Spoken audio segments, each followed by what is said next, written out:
Hello, I'm Laura Knight. In our previous videos, we've talked about why AI matters and what challenges it can help address. Now, let's think about a critical question. How can students use AI productively rather than just transactionally? There's a significant difference, isn't there, between give me the answer and help me understand. Transactional use looks a bit like this, continuing with our example from video 2. The student might type in, what causes earthquakes? Just copies and pastes the response and moves on. No deeper thinking, no real learning. And I think this is what most students are doing.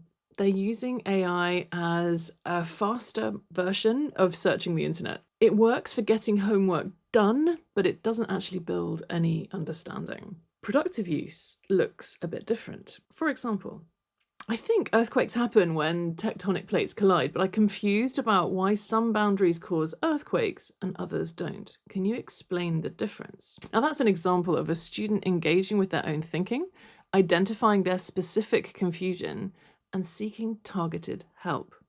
The difference matters enormously for learning outcomes.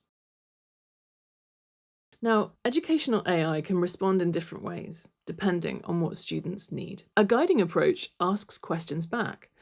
What do you already know about plate boundaries? What happens when an oceanic plate meets a continental plate? This Socratic style helps students think through the problems rather than passively receiving answers. It's interesting, actually, research on dialogue-based learning shows that it fosters deeper reasoning and helps students articulate their understanding and find the gaps.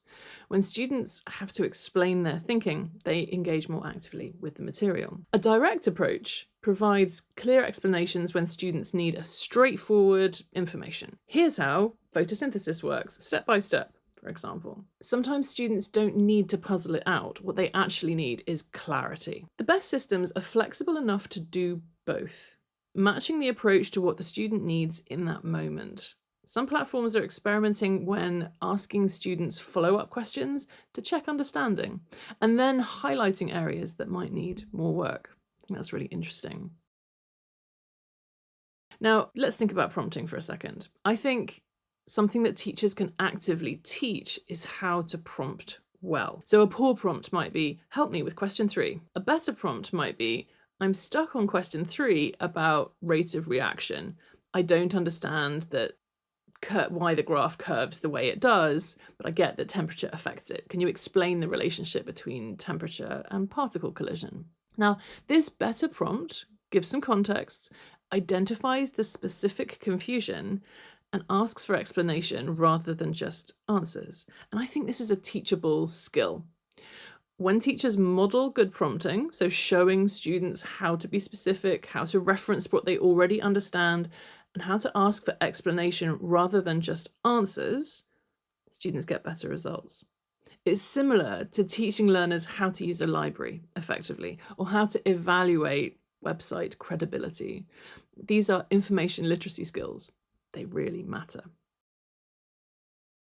Students also need to develop the habit of checking AI responses against trusted sources. So when an AI tutor says, this is explained on page 47 of your textbook, that's an opportunity to verify and engage more deeply with the material. When it provides an explanation, students should be asking themselves, does this match what my teacher said? Does it make sense with what I already know?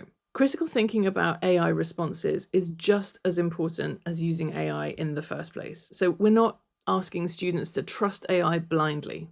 We're teaching them to use it as one tool among many to be evaluated and cross-referenced.